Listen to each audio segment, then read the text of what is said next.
신용환의 근현대사 똑바로 보기. 얼마 전 한진해운이 파산했습니다. 문제는 파산을 둘러싼 의혹입니다.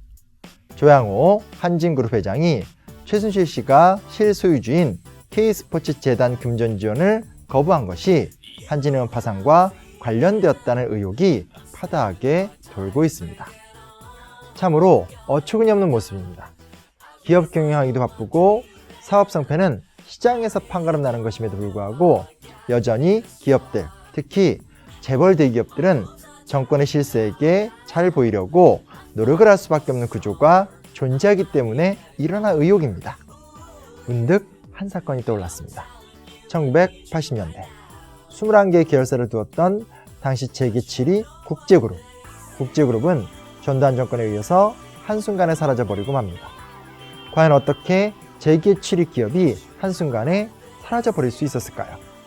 오늘의 주제는 왜 기업은 정권 눈치를 보아야 하는가 편입니다.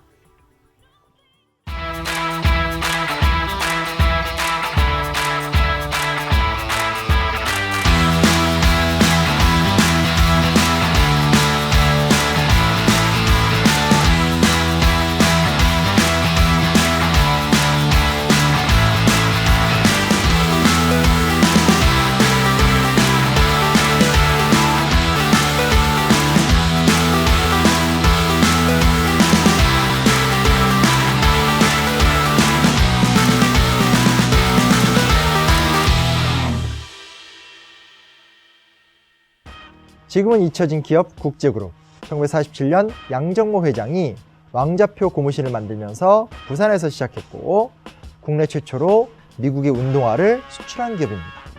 국내 재벌로는 극히 드물게 자력으로 노력해서 성공한 기업이며 국산 고가 브랜드 프로스펙스를 출시해서 선풍적인 인기를 누리기도 합니다. 하지만 자고 일어나니 공중분해됐다라는 소리를 들을 정도로 국제그룹은 한순간에 사라지고 맙니다. 때는 1985년 2월 정부의 지시를 받은 제1은행이 뜬금없는 발표를 합니다. 국제그룹 부채 비율이 자본금의 9배가 넘는다. 양정모 회장의 방만 경영으로 국제그룹이 매우 부실해졌기 때문에 그룹 전체를 정리하겠다. 국제그룹의 주거래 은행이었던 제1은행이 발행어음을 모두 부도 처리하는 것을 시작으로 한일합섬, 극동건설, 동국제강 등 국제그룹보다 한참 작은 회사들을 통해서 계열사를 분할합니다. 전두환 대통령은 기업 합리화 정책이라고 강변했고 당시 김만재 재무부 장관은 언론을 적극적으로 통제하면서 국제그룹 해체를 취시합니다. 도대체 원인이 무엇이었을까요? 바로 일회재단 때문이었습니다. 전두환 대통령은 일회재단을 만들어서 재벌들에게 기부를 권유합니다. 현대그룹은 52억, 삼성그룹은 45억을 내는 등 대부분의 재벌들이 협조적이었던 데 반해 국제그룹은 단 5억만 내고 그마저도 어음으로 내는 등 비협조적인 태도를 보이면서 미운털이 박힌 것입니다. 그리고 또 하나의 사건이 터집니다. 당시 부산은 야당 지도자 김영삼의 정치적 기반이었고 이를 견제하기 위해서 전두환 대통령은 국제그룹에 특별한 지원을 요청합니다. 하지만 때마침 교통사고로 사망한 아들로 인해 양정모 회장은 부산을 직접 찾은 전두환 대통령에게 협조적일 수가 없었습니다. 결국 선거는 야당의 승리로 끝났고 부산 패배의 화살은 모조리 국제그룹으로 날아든 것입니다. 순식간에 국제그룹이 해체가 되면서 전두환 정권의 위세는 하늘을 찔렀고 재계는 더욱 열심히 정치 자금을 바치게 됩니다. 전두환 정권은 참으로 잔혹했습니다. 그룹 해체를 30분 전에 통보했으며 출국 금지령까지 내린 관계로 당시 위독한 상태였던 양정모 회장의 부인은 치료 시기를 놓쳐 사망하게 됩니다. 이후 민주화가 되고 1993년에는 헌법재판소가 국제그룹 해체를 위헌으로 판정하였지만 끝내 국제그룹은 복원되지 못합니다.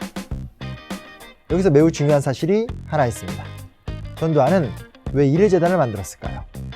12.12 사태를 통해 권력을 잡았으며 5.18 광주 민주항쟁을 참혹하게 짓밟은 전두환의 집권명분은 유신체제 해체였습니다. 즉, 박정희 대통령처럼 연임을 하지 않겠다면서 7년 단임을 못 박은 것입니다. 하지만 만만한 후계자를 선정하고 일회재단을 통해서 배후에서 당황 정치를 펼치려고 한 것입니다. 정치 권력이 권력을 유지하기 위해서 비정상적인 재단을 만들고 다시 재단 유지를 위해서 대기업에 영향력을 행사하며 그로 인해서 정상적인 정치 구조와 경제 질서의 형성을 방해하는 구조. 작금의 박근혜 게이트와 너무나 닮아 있습니다. 정치 권력을 악용하는 방식, 악용될 수밖에 없는 권력 구조. 보다 철저하게 파헤쳐서 반드시 고쳐야만 하는 때입니다. 강력한 노력이 필요합니다.